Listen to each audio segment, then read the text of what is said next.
કે ભગવાન દત્તાત્રેય આજે ગુરુ પૂર્ણિમાની શ્રદ્ધાપૂર્વક ઉજવણી વડોદરા શહેરમાં કરવામાં આવી રહી છે। વડોદરા શહેરના કીર્તિ મંદિર ખાતે આવેલા શ્રી કુબેર દત્તેશ્વર મંદિર ગુરુ પૂર્ણિમાનો પર્વ ઉજવવામાં આવી રહ્યો છે। ભક્તોની દર્શન માટે ભારે ભીડ મંદિર ખાતે જોવા મળી રહી છે। સાંજે ભગવાન દત્તાત્રેયની આરતી, કીર્તન, દત્ત બાવની ધૂન અને રાત્રે ભજનનું પણ આયોજન મંદિર વ્યવસ્થાપન દ્વારા કરવામાં આવ્યું છે। શ્રી કુબેરેશ્વર મંદિર એટલે કે કુબેર મહારાજની સમાધિનું સ્થાન છે। આ કુબેરેશ્વર મહારાજ દત્ત સંપ્રદાયના હતા, તેથી આ મંદિરની કુબેરેશ્વર દત્ત તરીકે પણ જાણીતું થયેલું છે। વડોદરા શહેરના મહારાજા સર સયાજીરાવ ગાયકવાડના પણ તેઓ ગુરુ હતા। ગુરુ પૂર્ણિમા નિમિત્તે વડોદરાવાસીઓમાં ઉત્સાહ જોવા મળ્યો છે।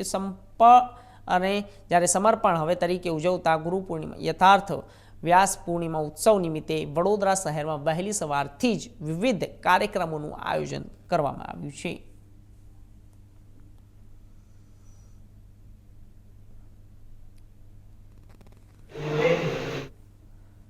अवधूत चिंतन श्री गुरुदेव दत्त। आज रोज गुरु पूनम तारीख 10/7/2025 અને તમે જાણતા હશો કે વડોદરાના અંદર જૂનું અને જાણીતું એવું અહીંયા આગળ મોટા દવાખાનાના સામે SSG હોસ્પિટલના સામે આવેલું શ્રી કુબેરેશ્વર દત્ત મંદિર દેવસ્થાન ટ્રસ્ટ સંચાલિત એવું આ સર સયાજીરાવ ગાયકવાડના ટાઈમથી સ્થિત એવું 1836થી સ્થિત એવું આ ભગવાન દત્તાત્રેયનું મંદિર છે, દેવસ્થાન છે, જ્યાં હાજરા હજુર દત્તાત્રેય ભગવાન બેસેલા છે। અને આજે સવારથી તમે જુઓ છો કે જે આપણે દર વર્ષે ભગવાન માગસર સુદ પૂનમ એટલે જન્મોત્સવ ઉજવીએ છીએ, એ પ્રમાણે આજે ગુરુ પૂનમનો ઉત્સવ અહીંયા સરસ રીતે ઉજવવામાં આવી રહ્યો છે। ઘણા બધા ભક્તો અહીંયા દર્શનાર્થે આવી રહ્યા છે, પધારી રહ્યા છે। ઘણા બધા લોકોની અહીંયા શ્રદ્ધા ભગવાન સાથે જોડાયેલી છે અને આ બહુ જાગૃત દેવસ્થાન છે।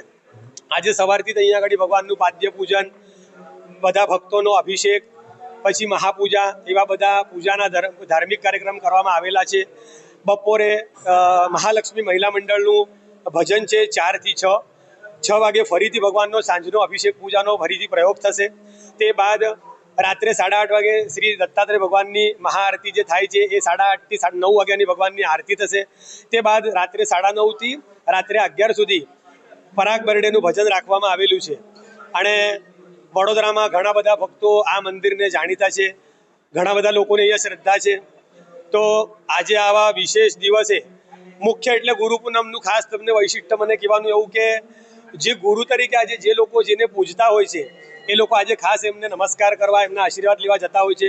અને આ દત્તાત્રેય ભગવાન આ વિશ્વના ગુરુ છે, પરંતુ દત્તાત્રેય ભગવાને પણ પોતે 24 ગુરુ બનાવેલા હતા, એટલી માટે એમના માટે પણ આજે બહુ ઘણો વિશેષ દિવસ છે। ભગવાનનો પણ બહુ વિશેષ દિવસ છે।